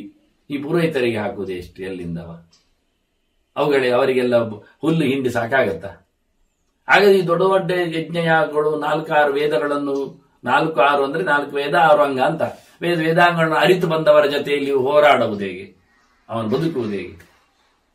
ಆದ್ರಿಂದ ದರಿದ್ರ ಜನಸ್ಯಾಪಿ ಸ್ವರ್ಗ್ಯಂ, ಸಾಮಾನ್ಯ ಏನು ಇಲ್ಲದವನಿಗೂ ಸ್ವರ್ಗ ಸಿಗಬೇಕು. 10 ಜನ ಸೇರಿಸಿಕೊಂಡು ಮಾಡುವ ಯಾಗ, ಯಜ್ಞ ಅಂತದೆಲ್ಲ ಸೋಲು, ಒಬ್ಬನೇ ಕೂತ್ಕೊಂಡು ಮಾಡುವಂತೆ ಏನಾದ್ರೂ ಇದ್ರೆ ಹಾಗೆ. ಹೌದಲ್ಲ. ಧರ್ಮದ ಬಗ್ಗೆ ಕೃಷ್ಣ ಧರ್ಮರಾಜ ರಾಜಧರ್ಮದ ಪ್ರತೀಕ, ಅವನ ಪ್ರತಿನಿಧಿ, ಅವನು ಸ್ವಯಂ ಧರ್ಮನೇ. ಅದರಿಂದ ನಾವು ಹೇಳ್ತಾನೆ, ನನ್ನಲ್ಲಿಗೆ ಒಂದು ಜನ ಎಲ್ಲ ಚಿರಿಚಿರಿ, ಯಾವತ್ತೂ ಮೊದಲೇ ಸಾಫ್ಟ್ ಕಾರ್ನ ಧರ್ಮರಾಜ. ಸಾಯುವವನನ್ನು ಹೋಗಿ ಪರೀಕ್ಷೆ ಮಾಡ್ತಾನೆ, ಕಾಣ್ತಾನೆ ಸತ್ಯ ಇನ್ನು 3 ದಿನ ಬದುಕಬಹುದಿತ್ತಲ್ಲ ಅಂತ ಹೇಳಿಕೊಂಡು ಅಷ್ಟೂ ಸಾಫ್ಟ್ ಕಾರ್ನವ. ಆದ್ರಿಂದ ಅವನಿಗೆ ಎಲ್ಲ ಭೂತಗಳಿಗೂ, ಪ್ರೇತಗಳಿಗೂ, ಜನರಿಗೂ ಉಪಕಾರ ಆಗುವಂಥದ್ದು ಏನಾದ್ರೂ ಒಂದು ಮಾಡು ಮಾರಾಯ. ಉದ್ದನೆಯ, ಗಿಡ್ಡನೆಯ, ದಪ್ಪನೆಯ, ದೊಡ್ಡನೆಯ ಎಲ್ಲ ಮಾತುಗಳು ಬೇಡ ಹೇಳಿಕೊಳ್ಳುವ ಹಾಗೆ ಅವನು ಹೆದರಿಬಿಟ್ಟಿದ್ದಾನೆ ನರಕದಿಂದ ಧರ್ಮರಾಜ. ಅಂದ್ರೆ ಅಷ್ಟು ಜನರ ಮೇಲೆ ಅವನಿಗೆ ವಿಶ್ವಾಸ. ಧರ್ಮ ಖಡಕ್ಕು ಮಾಡ್ಬೇಕೆನ್ನುವುದರಲ್ಲಿ ತಪ್ಪಿಲ್ಲ, ಏನಾದ್ರೂ ಒಂದು ಮಾಡ್ಲಿ ಅಂತ ಮಾಡುವಂತ. ನಾನು ಕೆಲವೊಮ್ಮೆ ಶಾಲೆಯಲ್ಲಿದ್ದಾಗ ಮಕ್ಕಳಿಗೆ ಹೇಳಿದ್ದುಂಟು, ನೀವು ಪ್ರಶ್ನೆ ಪತ್ರಿಕೆಯಲ್ಲಿ ಬಂದದ್ದಕ್ಕೆ ಉತ್ತರ ಬರಿಬೇಕು ಅಂತ ನಿರ್ಬಂಧ ಮಾಡಿಕೊಳ್ಳಬೇಡಿ, ಮತ್ತೆ ಸಂಬಂಧಪಟ್ಟದ್ದು ಬರದ ಹಾಕಿ ಅಂತ ಹೇಳೋದು ನಾನು. ಅಂತೂ ಬರೆದವರು ಕೆಲವೊಮ್ಮೆ ನೋಡ್ತೇನೆ, ಖಂಡಾಪಟ್ಟೆ ಬರೆದಿದ್ದಾರೆ, ಉತ್ತರಕ್ಕೆ ಬಂದಾಗ ನಿಲ್ಲಿಸಿದ್ದಾರೆ, ಅಲ್ಲಿವರೆಗೆ ಬಂದಿದ್ದಾರೆ ಕೆಲವೊಮ್ಮೆ. ನೀನು ಗಮ್ಮತ್ತು ಇರುತ್ತೆ ನೋಡಿ. ರಾಮ ಯಾಕೆ ಕಾಡಿಗೆ ತೆರಳಿದ ಪ್ರಶ್ನೆ ಕೇಳಿದ್ರೆ ಶುರು ಮಾಡಿದ್ದಾರೆ. ದಶರಥನ ರಾಜ್ಯಭಾರ, ಮಂತ್ರಿಗಳು ಬಂದದ್ದು, ಒಟ್ಟಿ ಸೇರಿದ್ದು, ಒಳ್ಳೆ ರೀತಿಯಲ್ಲಿ ಪುರೋಹಿತರನ್ನು ಮಾತಾಡಿಸುವುದು, ಯಜ್ಞಯಾಗ ಮಾಡುವಂಥದ್ದು, ಅದಕ್ಕೆ ಅವರಿಗೆ ಪಾಯಸ ಕೊಡುವಂಥದ್ದು, ಎಲ್ಲರಿಗೆ ಹಂಚುವಂಥದ್ದು, ಮತ್ತೆ ಅಲ್ಲಿಂದ ಕ್ರಮ ಪ್ರಕಾರ ವಿಶ್ವಾಮಿತ್ರ ಬರುವಂಥದ್ದು, ಅವನು ಕರ್ಕೊಂಡೋಗಿ ರಾಮ ಯಾಕೆ ಕಾಡಿಗೆ ತೆರಳಿದ ಎನ್ನುವುದೊಂದರ ಬದಲಿಗೆ ಅಲ್ಲಿವರೆಗಿನ ಪೂರಾ ಕತೆ ಬರೆದಿದೆ. ಅಲ್ಲಿ ಬಂದಾಗ ಕಡಕ್ಕೆ ನಿಂತಿದೆ. ಅದನ್ನು ನಾನು ಮಾರ್ಕ್ ಕೊಟ್ಟಿದ್ದೇನೆ. ಪಾಪ ಅಷ್ಟು ಬರೆದಿದ್ದಾನಲ್ಲ ಪುಣ್ಯ. ಏನಾದ್ರೂ ರಾಮನ ಬಗ್ಗೆ ಆಗು. ನಾನು ಹೇಳಿದ್ದುಂಟು, ನೀನು ಕೇಳಿದ್ದು ಬರೀ ಮಾರಾಯ, ನಿನಗೆ ಬಂದದ್ದು ತಿಳಿಸು. ಅಷ್ಟಾದ್ರೂ ಒಂದು ಯೋಗ್ಯ. ಅಷ್ಟು ದಿನ ಶಾಲೆಗೆ ಬರಲಿಲ್ವ? 100-200 ದಿವಸ ಕೈಕಾಲ ಅಲ್ಲಾಡಿಸಿಕೊಂಡು. ಏನಾದ್ರೂ ನಾವು ಹೇಳಿದ್ದನ್ನು ಕಿವಿಯನ್ನು ಕೊಟ್ಟು ಕೇಳಿದ್ದಾನಲ್ಲ. ಮುಚ್ಚಲಿಕ್ಕೆ ಬರುವುದಿಲ್ಲ ಕಿವಿ, ಬಿಡಿ, ಅದು ವಿಷಯ ಏನು. ಹೀಗಾಗಿ ಧರ್ಮರಾಜ ಕೇಳ್ತಾನೆ ಕೃಷ್ಣನ ಹತ್ರ, ಸ್ವಾಮಿ ಕೃಷ್ಣ, ನೀನು ಎಲ್ಲರಿಗೂ ಬೇಕು, ನಿನ್ನ ಧರ್ಮ ಎಲ್ಲರಿಗೂ ಸಿಗಲಿ, ಏನಾದ್ರೂ ಒಂದು ಅತ್ಯಂತ ಸುಲಭದ್ದೊಂದು ಹೇಳಿಬಿಡು ಅಂತ. ಕೃಷ್ಣ ಹೇಳ್ತೇನೆ, ಏನಿಲ್ಲದವರಿಗೂ ಮಾಡ್ಲಿಕ್ಕೆ ಆಗುವುದು ಹೇಳ್ತೇನೆ ನಾನು. ಮಾಡಿ ಇಲ್ಲೇ ಕೂತ್ಕೊಳ್ಳೋದಲ್ಲ, ಇಲ್ಲ ಸ್ವರ್ಗ ಸಿಗುತ್ತೆ ಅವರಿಗೆ. ಸ್ವರ್ಗ ಸಿಗುವಂತ ಧರ್ಮ ಹೇಳುತ್ತೇನೆ. ನಮಗೆ ಎಷ್ಟು ಕ್ಯೂರಿಯಾಸಿಟಿ ಇರ್ಬೇಕಲ್ಲ, ಎಂತ ಹೇಳ್ತಾರೆ ಕೃಷ್ಣ ಮಾಡಿ ಬಿಡುವ ಅಂತ. ನೋಡಿ, ಇಷ್ಟು ಕೃಷ್ಣ ಹೇಳಿದ್ರು ನಮಗೆ ಆಗುವುದಿಲ್ಲ ಎಂದು ಗೊತ್ತಾಗತ್ತೆ. ಮತ್ತೆ ಸುಖ ಹೇಳ್ತಾನೆ ಕೃಷ್ಣ, ಸುಖಕರಂ ಭವೇತ್, ಮುಂದಕ್ಕೆ ಗ್ಯಾರಂಟಿ ಒಳ್ಳೇದಾಗ್ತದೆ ಅವನಿಗೆ. ಅಂತದ್ದು ಪ್ರತಿಯೊಬ್ಬರಿಗೂ ಮಾಡ್ಲಿಕ್ಕೆ ಆಗುವಂಥದ್ದು, ಸ್ವರ್ಗ ಸಿಗುವಂಥದ್ದು ನಾನು ಹೇಳಿಕೊಡುತ್ತೇನೆ. ಮತ್ತೆ ಸರ್ವ ಪಾಪ ಪ್ರಶಮನಂ. ಇನ್ನೊಂದು ಗಮ್ಮತ್ತು ಏನು ಕೇಳಿದ್ರೆ, ಮಾಡುವಾಗ ಸಿಕ್ಕಿ ಬೀಳುವುದು ನಮ್ಮದು ಹೆಚ್ಚು. ಯಾವತ್ತೂ ಹಾಗೆ ಮಾಡುವುದು ಅಂದ ತಕ್ಷಣ ಮಾಡ್ಲಿಕ್ಕೆ ಹೋದಾಗ ಕಷ್ಟ ಇರ್ತದೆ ಬಿಡಿ, ಆದ್ರೆ ಮಾಡಿದ ನಂತರ ಸಿಕ್ಕಿ ಬೀಳ್ತೀರಾ, ಹೋಯ್ತು. ಈ ಯಜ್ಞ ಮಾಡುದು, ಹೋಮ ಮಾಡುವುದು ಅಂತ ತಿಳ್ಕೊಳ್ಳಿ, ಸಕಲ ಪಾಪ ನಿವೃತ್ತಿ ಆಗ್ತದೆ ಅಂತ. ಆದ್ರೆ ಆ ಮಂತ್ರಗಳು 600 ಹೇಳಲಿಕ್ಕೆ ಹೋಗುವಾಗ ಒಂದು 100 ಗಟ್ಟಲೆ ಸರಿ ಇರಬಹುದು ಮ್ಯಾಕ್ಸಿಮಮ್, ನಾನು ಹೇಳೋದಾದ್ರೆ. ಮತ್ತೆ 500 ಜಂಪಿಂಗ್ ಉಂಟೆ. ಏನಲ್ಲ ಆದ್ರೂ ಮಂತ್ರ ಅರ್ಥ ಇಲ್ಲದೆ ಹೋಮ ಮಾಡಿದ್ರೆ ವ್ಯರ್ಥ ಅಂತ ಉಂಟು. 600 ಮಂತ್ರ ಅರ್ಥಾನುಸಂಧಾನ ಆಗ್ತದ ಹೋಮ ಆಗುವಾಗ? ಟೋಟಲ್ ಒಂದು ಅರ್ಥ ಇರ್ತದೆ. ಇಲ್ಲಿ ಪವಮಾನ ದೇವರು ಇದ್ದಾನೆ, ಅವನು ಸಂತೋಷಗೊಳ್ಳುತ್ತಾನೆ, ಅವನು ಒಳ್ಳೆಯವನಾಗಿದ್ದಾನೆ, ತಿಳಿಗೊಳಿಸ್ತಾನೆ. ಟೋಟಲ್ ಮೀನಿಂಗ್ ಬಿಟ್ಟರೆ ಮಂತ್ರಾರ್ಥ ಇಲ್ಲಿ ಅರ್ಥ ಆಗ್ತಾ ಉಂಟು. ಆಗ್ತಾ ಇಲ್ಲ, ಲೋಪ ಆಯ್ತಾ? ಇನ್ನು ತುಪ್ಪ ಆಹುತಿ ಕೊಡ್ಲಿಕ್ಕೆ ಅಯ್ಯೋ ಮಾತಾಡುವ ಹಾಗೆ ಇಲ್ಲ ನಾನು. ಯಾಕೆಂದ್ರೆ ಈಗಾಗಲೇ ಮಾರ್ಕೆಟ್ನವರು ಎಲ್ಲರೂ ಸಹ ತುಪ್ಪದ ತೊಟ್ಟೆಯಲ್ಲಿ, ಅವರ ತಟ್ಟೆಯಲ್ಲಿ ಅದು ದನದ್ದು ಒಂದು ಬರೆಯುವುದನ್ನು ಬಿಟ್ಟಿದ್ದಾರೆ. ನಾವು ಕೇಳ್ತೇವೆ ಗೊತ್ತವರಿಗೆ ಅದು ದನದ್ದ ಅಂತ, ಅದಕ್ಕೆ ಅವರು ಮೊದಲೇ ತೆಗೆದುಬಿಟ್ಟಿದ್ದಾರೆ. ಇದು ತುಪ್ಪ ಅಷ್ಟೇ. ಯಾರದ್ದು ಎಲ್ಲಿದ್ದು ಹೇಗಿದ್ದು ಕೇಳಲಿಕ್ಕೆ ಹೋಗ್ಬೇಡಿ ನೀವು. ಹೋಮಕ್ಕೆ ಏನು ಬೇಕು? ತುಪ್ಪ ಬೇಕು ಅಷ್ಟೇ. ಹೀಗಾಗಿ ದನದ್ದು ಎನ್ನುವುದು ಬಿದ್ದೋಯ್ತು. ಹಾಗಾಗಿ ಏನು ಪ್ರಯೋಜನ ಆಯ್ತು? ಆಗಲೇ ಹೇಳಿದ್ದಲ್ಲ ಕೃಷ್ಣ, ಹಾಲು ಕುಡಿಯುವಾಗ ಒಂಟೆದ್ದು ಕುರಿದ್ದು ಎಲ್ಲ ಕುಡಿಲಿಕ್ಕೆ ಹೋಗ್ಬೇಡಿ ಅಂತ. ದನದ್ದಾದ್ರೂ 10 ದಿನದ್ದು ಕರು ಹಾಕಿದ ನಂತರ 10 ದಿನದ ಒಳಗಿದ್ದು ಬೇಡ ಅಂತ ಹೇಳಿಬಿಟ್ಟ. ಕರು ಇಲ್ಲದ್ದು ದನದ್ದು ಬೇಡ ಅಂತ ಹೇಳ್ತಾನೆ ಇನ್ನೊಂದು ಕಡೆ.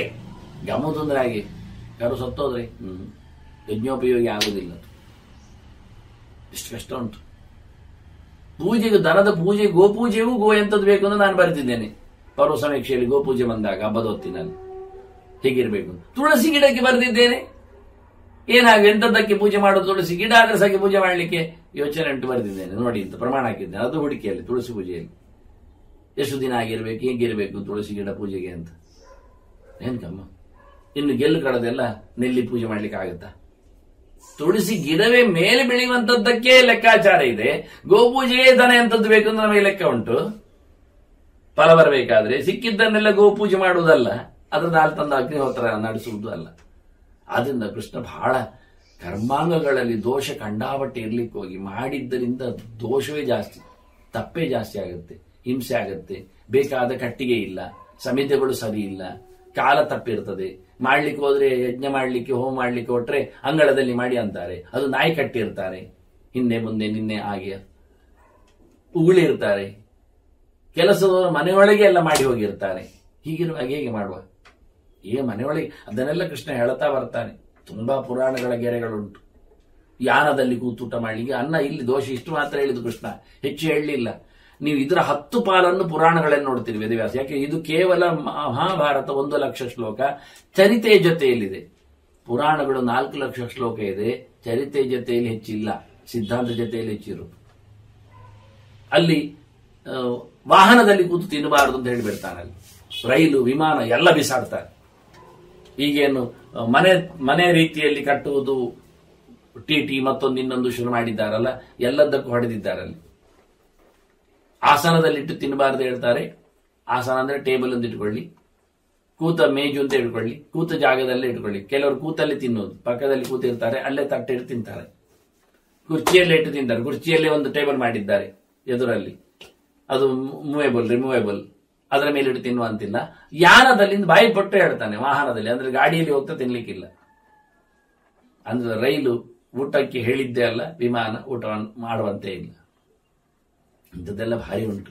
ಹಾಗಾಗಿ ಇಲ್ಲಿ ಕೃಷ್ಣ ಬಹಳ ಚೆನ್ನಾಗಿ ಎಷ್ಟು ಕಷ್ಟ ಆಗುತ್ತೆ ಕರ್ಮಾಂಗಗಳು ನಡೆಸಿದಾಗ, ಅದರ ಲೋಪದೋಷಗಳಿಂದಲೇ ನಮಗೆ ಇನ್ನೊಂದು ಕರ್ಮ ಸಿಕ್ಕಿಬಿಡ್ತದೆ, ಮತ್ತೊಂದು ಜನ್ಮ ಬರ್ತದೆ. ಪವಮಾನ ಹೋಮ ಮಾಡಿ ಪ್ರಾಯಶ್ಚಿತ್ತ ಮಾಡಿಕೊಳ್ಳಿಕ್ಕೆ ಹೋಗಿಯೇ ಇದನ್ನು ಪರೀಕ್ಷಿತನ ಬಾಯಿಬಿಟ್ಟು ಹೇಳಿದ್ದಾನೆ. ಒಂದು ಕೆಲಸದಿಂದ ಇನ್ನೊಂದು ಕೆಲಸ ಹೊಡಿಲಿಕ್ಕೆ ಆಗುವುದಿಲ್ಲ ಎನ್ನುವುದನ್ನು ಗ್ಯಾರಂಟಿ ಮಾಡ್ಲಿಕ್ಕೆ ಹೋಗಿ ಮತ್ತೆ 10 ತಪ್ಪಾಗ್ತದೆ. ಕಟ್ಟಿಗೆಯಲ್ಲಿ ಎಷ್ಟೋ ಪ್ರಾಣಿಗಳು ಸಾಯ್ತಾವೆ, ಸಮಿತಿಗಳು ಸರಿ ಇರೋದಿಲ್ಲ, ಅಳತೆ ತಪ್ಪಿರುತ್ತದೆ, ಮಂತ್ರಗಳು ಸ್ಲಿಪ್ ಆಗ್ತಾವೆ, ಪುರೋಹಿತ ಅವನು ಕೆಲವೊಮ್ಮೆ ದೋಷಗ್ರಸ್ತನಾಗ್ತಾನೆ, ಯಜಮಾನನಿಗೆ ಟೆನ್ಷನ್, ಕೋಪ ಎಲ್ಲ ಶುರುವಾಗಬಹುದು, ಮಾಡಿದ ವಸ್ತುಗಳು ಸರಿಯಾಗಿರುವುದಿಲ್ಲ, ವಿತರಣೆ ತಪ್ಪಾಗಿರ್ತದೆ, ಯಾರೋ ಮುಟ್ಟಿ ಯಾರೋ ನೋಡಿ ಹೋದ್ರೆ ಮುಗಿದೋಯ್ತು, ನಾಯಿ ನೋಡಿದ್ರೆ ಅಲ್ಲಿ ಹೋಯ್ತು. ಇಂಥದ್ದೇನು ಮಾಡು. ಆದ್ರಿಂದ ಕೃಷ್ಣ ಹೇಳ್ತಾನೆ, ಸುಲಭದಲ್ಲಿ ಮಾಡ್ಲಿಕ್ಕೆ ಹೇಳಿಕೊಡ್ತೇನೆ ಬಿಡು. ದರಿದ್ರನಿಗೂ ಸುಲಭ ಆಗಬೇಕು, ಮಾಡ್ಲಿಕ್ಕೆ ಬರಬೇಕು. ಏನಿಲ್ಲದವನಿಗೆ, ನಿಜವಾಗಿ ಏನಿಲ್ಲದವನಿಗೆ ಮಾಡ್ಲಿಕ್ಕೆ ಆಗುದಿಲ್ಲ, ಇದ್ದವನಿಗಲ್ಲ, ಶ್ರೀಮಂತನಿಗೆ ಅಲ್ಲ ನೋಡಿ ಓದ್ಲಿಕ್ಕೆ ಹೋದ್ರೆ. ಆದ್ರಿಂದ ಕೃಷ್ಣ ಈ ಶಬ್ದ ಹಾಕಿದ್ರಲ್ಲಿ ಏನೋ ವಿಶೇಷ ಇರಬೇಕು. ದರಿದ್ರ ಜನಸ್ಯಾಮಿ, ನಾನೇನೋ ಪ್ರಯೋಗ ಮಾಡಿದೆ, ಎಲ್ಲ ಬಗೆಯ ದಾರಿದ್ರ್ಯವನ್ನು ಹೇಳುತ್ತಾ. ಆದ್ರೆ ಕೃಷ್ಣ ಸೊತ್ತಿಲ್ಲದವನನ್ನೇ ಮಾತಾಡಿಸ್ತಾನೆ. ಆದ್ರೆ ಅವನಿಗೂ ಸ್ವರ್ಗ ಕೊಡ್ತಾನೆ, ಸುಖ ಕೊಡ್ತಾನೆ. ಸ್ವರ್ಗ ಕೊಟ್ಟು ಸುಖ ಕೊಡುವುದು ಏನು ಕೇಳ್ಬೋದು ನೀವು, ನೋಡುವ. ಸ್ವರ್ಗದ ನಂತರದ್ದು ಒಂದು ಸುಖ ಏನಿದೆ ಕೃಷ್ಣನ ಮಾತಿನಲ್ಲಿ, ಇದು ಪ್ರತಿಜ್ಞೆಯ ಗೆರೆಗಳೆಲ್ಲ. ಸ್ವರ್ಗ ಇದೆ, ಸುಖ ಇದೆ ಅಂದಾನೆ ಕೃಷ್ಣ. ಇದನ್ನು ಸ್ವರ್ಗ ಅಂದ್ರೇನೆ ಸುಖ, ಸುಖ ಅಂದ್ರೆ ಮತ್ತೆ ಬೇರೆ ನೋಡೋ ಮುಂದುವರಿಕೆ ಏನಿದೆ ಅಂತ. ಕೆಲವೊಮ್ಮೆ ಸಂಬಳ ಇರ್ತದೆ, ಮತ್ತೆ ಬೋನಸ್ ಇರ್ತದಲ್ಲ, ಹಾಗೆ ಕೆಲವೊಮ್ಮೆ ಗಮ್ಮತ್ತಂದ್ರೆ ಊಟ ಹಾಕ್ತಾರೆ, ದಕ್ಷಿಣೆ ಕೊಡೋದಿಲ್ವಾ, ಅದೇ ರೀತಿಯಲ್ಲಿ. ಮತ್ತೆ ದಕ್ಷಿಣೆ ಕೊಟ್ಟಂದ್ರೆ ಹೊರಗೆ ಹೋಗುವಾಗ ಬಾಯಿಗೊಂದಿಷ್ಟು ತುಂಬಿಸುವುದಿಲ್ವಾ, ಊಟ ಆದಂದೇನು ತುಂಬಿಸುವುದು, ಎಲ್ಲ ಅಡಿಕೇರಿ, ಮತ್ತೆ ಐಸ್ ಕ್ರೀಮ್, ಏನ್ ಮತ್ತೆ ಚಾಕ್ಲೇಟ್, ಏನೆಲ್ಲ ಉಂಟು ನೋಡಿ. ಮೂಗಿನವರೆಗೆ ತಿಂದಿರ್ತಾನೆ, ಮತ್ತೆ ಕಿವಿಗೆ ಸಿಕ್ಕಿಸ್ತಾನೆ ಕಾಣ್ತದೆ ಚಾಕ್ಲೇಟ್ ಮತ್ತೆಲ್ಲ. ಏನೇ ಇರಲಿ ಅಂತ ಕೊಡ್ತಾರಲ್ಲ, ಹಾಗೆ ಎಕ್ಸೆಸ್ ಬೋನಸ್ ಮತ್ತಷ್ಟು ಟಿಪ್ಸ್ ಬಾಟ ಎಲ್ಲ ಹೇಳಿಕೊಂಡಾಗೆ ಗಮ್ಮತ್ನಲ್ಲಿ ಕೊಡುವಂತೆ. ಸ್ವರ್ಗಂ ಸುಖಕರಂ ಸರ್ವ ಪಾಪ ಪ್ರಣಾಶನಂ. ಇಲ್ಲಿ ದುರಿತಗಳಿಲ್ಲ, ಸೈಡ್ ಎಫೆಕ್ಟ್ಸ್ ಇಲ್ಲ, ಲೋಪದೋಷಗಳಿಗೆ ಮತ್ತೆ ತಪ್ಪಿಲ್ಲ, ಪಾಪ ಬರುವುದಿಲ್ಲ. ಎಲ್ಲ ಪಾಪ ಕಳೆವ. ಮಾಡುವಾಗಲೂ ಪಾಪ ಇಲ್ಲ, ಮಾಡಿದ ನಂತರ ಪಾಪ ಬರೋದಿಲ್ಲ, ಇದ್ದ ಪಾಪಗಳು ತೊಳೆದೋಗ್ತವೆ. 3 ಕಾಲತ್ತು ಯಜ್ಞ ಮಾಡ್ಲಿಕ್ಕೆ ಹೋದ್ರೆ ಹಿಂದಿನ ಪಾಪ ಹೋಗ್ಬೋದು, ಆದ್ರೆ ಮತ್ತೆ ಪಾಪ ಬರ್ಬೋದು ಮಾಡಿದ್ರೆ ಹೆಚ್ಚು ಕಡಿಮೆ ಇಲ್ಲ. ಇದರಲ್ಲಿ ಇಲ್ಲ ಅಂದ. ಪಾಪ ಕಳೆಯುವ ಕಥೆಯನ್ನು ಹೇಳಿಕೊಡುತ್ತೇನೆ, ನೀನು ಮಾಡು. ಅದರಿಂದ ನಿಜವಾಗಿಯೂ ಆ ಸಂಗತಿ ಕೇಳಬೇಕು ನೀನು. ಶೃಣುಷ್ವ ಯುಧಿಷ್ಠಿರ, ನಿನಗೆ ಹೇಳುತ್ತೇನೆ ಅಂತ ಶುರು ಮಾಡುತ್ತಾನೆ. ಏನದು ಕೃಷ್ಣನ ಮಾತು ಕೇಳಿದ್ರೆ 12 ತಿಂಗಳಲ್ಲಿ ಮಾಡುವ ಕಥೆ. ನೋಡಿ, ಈಗ ಎಲ್ಲರಿಗೂ ಮಾಡ್ಲಿಕ್ಕೆ ಆಗತ್ತೆ ಅಂದಾಗ ಕೆಲವರು ಹೇಳ್ತಾರೆ, ನಮಗೆ ರಜೆ ಇರುವುದು ಸ್ವಾಮಿ ಆ ತಿಂಗಳಲ್ಲಿ ಮಾತ್ರ, ಈ ಹೊತ್ತಿನಲ್ಲಿ ಮಾತ್ರ, ಮಾಡ್ಲಿಕ್ಕೆ ಹೇಳಿದ್ರೆ ಮಾಡುವುದು ಹೇಗೆ ಅಂತ. ಸರಿ, ಹಾಗಾದ್ರೆ 12 ತಿಂಗಳ ಕಥೆ ಹೇಳುತ್ತೇನೆ. 12 ತಿಂಗಳಿಗೂ ಸಂಬಂಧಪಟ್ಟ ಹೇಳುತ್ತೇನೆ. ಬೇರೆ ಬೇರೆ ತಿಂಗಳಿತ್ತು. ಶುರು ಮಾಡುವುದು ಮಾತ್ರ ಕೃಷ್ಣ ಕಾರ್ತಿಕದಿಂದ ಶುರು ಮಾಡುತ್ತಾನೆ. ಅವನ ಮಾಸ ದಾಮೋದರ, ಕಾರ್ತಿಕ ದಾಮೋದರ. ಅದರಿಂದ ಕೃಷ್ಣನಿಗೆ ಸಂಬಂಧಪಟ್ಟ ಬೆಳಕಿನ ಹಬ್ಬದ ಹೊತ್ತದು, ದೀಪೋತ್ಸವದ ಸಂದರ್ಭ, ದೇವರು ಎದ್ದ ಕಥೆ ಅದು. ಕಾರ್ತಿಕ ದ್ವಾದಶಿಯೊಂದು ಉತ್ಥಾನ ಶಯನೋತ್ಸವ ಆಗಿರುತ್ತದೆ ಕೃಷ್ಣನಿಗೆ, ಚಾತುರ್ಮಾಸ್ಯ ಕಳೆದಿರುತ್ತದೆ. ಹಾಗಾಗಿ ಅಲ್ಲಿಂದ ಶುರು ಮಾಡುತ್ತೇನೆ. ದೇವರು ಎದ್ದ ಆಗ ಸಂಭ್ರಮಿಸ್ತಾನೆ, ಖುಷಿ ಪಡ್ತಾನೆ. ಇನ್ನೇನು ಬೆಳಕು ಹರಿಯುತ್ತೆ ಅಂದಾಗ ಎಲ್ಲೆಡೆ ದೀಪೋತ್ಸವ ಆಗ್ತಾ ಇರ್ತದೆ, ಲಕ್ಷ ದೀಪೋತ್ಸವ ಎಲ್ಲ ಆಗ್ತಾ ಇರ್ತದೆ. ಹಾಗಾಗಿ ಅಲ್ಲಿಂದ ಶುರು ಮಾಡ್ತೇನೆ ಅಂದ್ರೆ ಪ್ರತಿ ತಿಂಗಳ ಕಥೆ ಹೇಳುತ್ತೇನೆ ಅಂತ. ಯಾರ್ಯಾರಿಗೆ ಯಾವ ಯಾವ ತಿಂಗಳು ಇಷ್ಟ ಆಗುತ್ತೋ ಅಷ್ಟು ಮಾಡಿ. ಎಲ್ಲ ಮಾಡಿದ್ರೆ ಎಲ್ಲ ಮಾಡಲಿ, 12 ತಿಂಗಳು ಮಾಡಲಿ, ನಮಗೇನು. ಕೃಷ್ಣ ಅಂತ ಹೇಳುತ್ತಾ ಇದ್ದಾನೆ. ಅದರಿಂದ ಮೊದಲು ಶುರು ಮಾಡ್ತಾನೆ. ಕಾರ್ತಿಕೇಯಸ್ತು ವೈ ಮಾಸೆ ನಂದಾಯಾಂ ಸಂಯತೇಂದ್ರಿಯ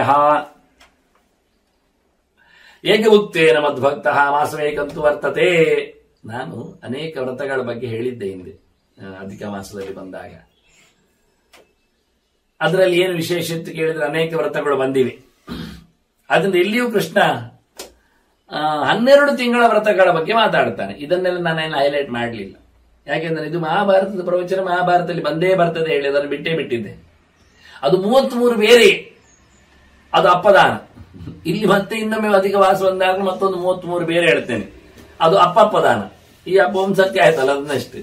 ಮತ್ತೆ 3ನೇ ವರ್ಷಕ್ಕೆ ಬಂದಾಗ, 3ನೇ ವರ್ಷ 3 ವರ್ಷದ ನಂತರದ್ದು 3ನೇ ವರ್ಷಕ್ಕೆ ಬಂದಾಗ ಅದೆಲ್ಲ ಪೀರಿಯಡ್ ಏನು ಹೇಳಿದ್ದೆ ನಾನು. ವ್ರತ ಸಮೀಕ್ಷೆ ಕೇಳಿ, ಇಲ್ಲಿ ಬಂದದ್ದಕ್ಕಾದ್ರೂ ಮತ್ತೊಮ್ಮೆ ವ್ರತ ಸಮೀಕ್ಷೆ ಕೇಳುವ ಭಾಗ್ಯ ಬರಲಿ. ಅಲ್ಲಿ ಅಪ್ಪ ದಾನ ಆಗ್ತದೆ ಮತ್ತೆ ಇರ್ಲಿ. ಒಟ್ಟು ಒಂದು 33 ಪ್ರಕಾರ 99 100 ವ್ರತಗಳ ಬಗ್ಗೆ ಮಾತಾಡಿದ್ರೆ ಏನಿದೆ ಶಾಸ್ತ್ರಕಾರ ಹೇಳಿದ್ದು. ಮನುಷ್ಯನಿಗೆ ಮಾಡೋದಾದ್ರೆ ಒಂದು ಜೀವನದಲ್ಲಿ ಅವನೊಬ್ಬ ಅಲ್ಲಾದ್ರೂ ಅವನ ಮನೆ ಮಂದಿಯಲ್ಲಿ ಯಾರಾದ್ರೂ ಮಾಡಿದ್ರೆ ಇದು ನೀವು ಮಾಡಿ, ಇದು ನಾನು ಮಾಡ್ತೇನೆ ಅಂತ. ಯಾಕೆಂದ್ರೆ ಅದರಲ್ಲಿ ಒಂದು ಮೌನ ವ್ರತವೂ ಇತ್ತು, ಅದನ್ನು ಸ್ವಲ್ಪ ನಾನು ಮಾಡಬಹುದು ಹೆಚ್ಚಾಗಿ. ಯಾಕೆಂದ್ರೆ ನಾನು 12 ಗಂಟೆ ದಿನ ಮೌನ ಮಾಡುತ್ತೇನೆ. ಸ್ವಲ್ಪ ಎಕ್ಸ್ಟೆನ್ಷನ್ ಮಾಡಿದ್ರೆ ಆಯ್ತು. ಮಲಗುವ ಮುಂಚೆಯೂ ಮಾತಾಡೋದಿಲ್ಲ, ಎದ್ದ ಬಳಿಕೆಯೂ ಮಾತಾಡೋದಿಲ್ಲ, ಮಾಡಿದ್ರೆ ಸ್ವಲ್ಪ ಜಾಸ್ತಿ ಆಗುತ್ತೆ. ಹಾಗಾಗಿ 12 ಗಂಟೆಯಿಂದ ಹೋಗಿ 15 ಗಂಟೆಗೆ ತರಬಹುದು, ಮತ್ತೆ ನಿಧಾನಕ್ಕೆ 18 ಗಂಟೆಗೆ ಮಾಡುದು, ಮತ್ತೆ ಒಮ್ಮೆಲೆ 24 ಗಂಟೆಗೆ ಮಾಡುದು. ಏಕಾದಶಿ ಮಾಡಿದಾಗಿ ಮಾತಾಡೋದಿಲ್ಲ ಮಾಡಿದ್ರೆ. ಮಾತಾಡೋದಿಲ್ಲ, ಪ್ರವಚನ ತಪ್ಪಿಲ್ಲ, ಮಾಡ್ಲಿಕ್ಕೆ ಬರುತ್ತೆ, ಓದ್ಲಿಕ್ಕೇನು ಅಡ್ಡಿ ಇಲ್ಲ, ಮಂತ್ರ ಹೇಳಲಿಕ್ಕೇನು ಕತೆ ಇಲ್ಲ, ಯಾರ ಕಥೆಯಲ್ಲಿ ವ್ಯವಹಾರ ಇಲ್ಲ, ನಿತ್ಯದ್ದು ನಡೀತದೆ. ಏನಾದ್ರು ಸ್ಪೆಷಲ್ ಇದ್ರೆ ಒಂದು ಗೆರೆಯಲ್ಲಿ ಚೀಟಿ ಬರೆದು ತೋರಿಸಿದ್ರು ಆಗತ್ತೆ ಅಷ್ಟೇ. ಕೂಡಿಸಿ ಹಾಕಿದ್ರೆ ಸ್ವಲ್ಪ ಹೆಚ್ಚು ಕೂಡಿಸಿಯಿಂದ, ಕಳೆ ಹಾಕಿದ್ರೆ ಕಳೆದಿಡಿ, ಏನು ಚಿಹ್ನೆ ಸಾಂಕೇತಿಕವಾಗಿ ಮಾಡುವುದು ಬಿಡಿ. ನಿಜವಾಗಿ ಕಾಷ್ಟ ಮೌನ ಮಾಡ್ಬೇಕಂತೆ. ತಲೆಲ್ಲ ಆಡಿಸುವುದು, ಕೈ ಆಡಿಸುವುದು, ಹೀಗೆ ತೇರಿಸುವುದು, ಬರೆದು ಹಾಕುವುದು, ಅದು ಯಾವುದು ಮಾಡ್ಲಿಕ್ಕಿಲ್ಲ. ಶುದ್ಧ ಮೌನ. ಒಬ್ಬನೇ ಇದ್ದಾನೆ ತಿಳಿದಾಗಿ ಬದುಕಿದ್ರೆ ಬಹಳ ಚೆನ್ನಾಗಿರುತ್ತೆ. ಇರ್ಲಿ, ದೇವರು ನಡೆಸಲಿ. ಹಾಗಾಗಿ ಕೃಷ್ಣ ಇಲ್ಲಿ ಕಾರ್ತಿಕದಿಂದ ಶುರು ಮಾಡ್ತಾನೆ ವ್ರತ. ಅದೇನ್ ಮಾಡ್ತಾನೆ ವ್ರತ ಅಂತ ಮತ್ತೆ ನಾನು ಮಾತೇನು ಹೇಳಿದೆ, ಅದ್ರದ್ದು ಏನ್ ಎನ್ನುವುದನ್ನು ಮುಂದಕ್ಕೆ ನಿಮಗೆ ಅಂದ್ರೆ ಖುಷಿಯಲ್ಲಿ ಕೂತಿರ್ತೀರಿ. ಅದ್ರ ಸಮಯ ಮುಗಿದಿದೆ, ವ್ರತ ಮಾಡಿ. ನಮ್ದು ಹೀಗೆ ಜನ್ಮವೇ ಮುಗಿತದೆ ಕೆಲವೊಮ್ಮೆ ಕಾಯ್ದಾಗ. ಕೇಳಬೇಕು ಅಂತ ಕೆಲವರು ಗೀತೆಯನ್ನು 700 ಶ್ಲೋಕವನ್ನು ನಾನು ಒಂದೊಂದೇ ಹೇಳ್ತಿದ್ದಾಗ ಬಂದಿದ್ರು, ಹೇಳಿದ್ರು ಅವ್ರ ಕೊನೆಗೆ ನನ್ನ ಹತ್ರ ಕೆಲವರು, ಪೂರ ಕೇಳುತ್ತೇನಿಲ್ಲೋ ಗೊತ್ತಿಲ್ಲ ಆಚಾರ್ಯ ಅಂತ ಹೊರಟೋದವರು ಇದ್ರು ಅದರಲ್ಲಿ. ಹಾಗೆ ಇನ್ನೊಂದು ಜನ್ಮದಲ್ಲಿ ದೇವರು ಕೇಳಿಸಿಯಾನು. ಹಾಗೆ ನಾವು ಮತ್ತೊಮ್ಮೆ ಸೇರಿದಾಗ ಕೃಷ್ಣನ ಎಲ್ಲರೂ ಮಾಡತಕ್ಕ ವ್ರತದ ಬಗ್ಗೆ ನಾವು ನೋಡುವ, ಕೈ ಜೋಡಿಸ್ಲಿಕ್ಕೆ ಬರುತ್ತಾ ನೋಡುವ ಅಂತ ಹೇಳ್ತಾ ಮತ್ತೆ ವಂದನೆಗಳೊಂದಿಗೆ ಶ್ರೀ ಕೃಷ್ಣ ನಾರಾಯಣ ನಾರಾಯಣ ನಾರಾಯಣ.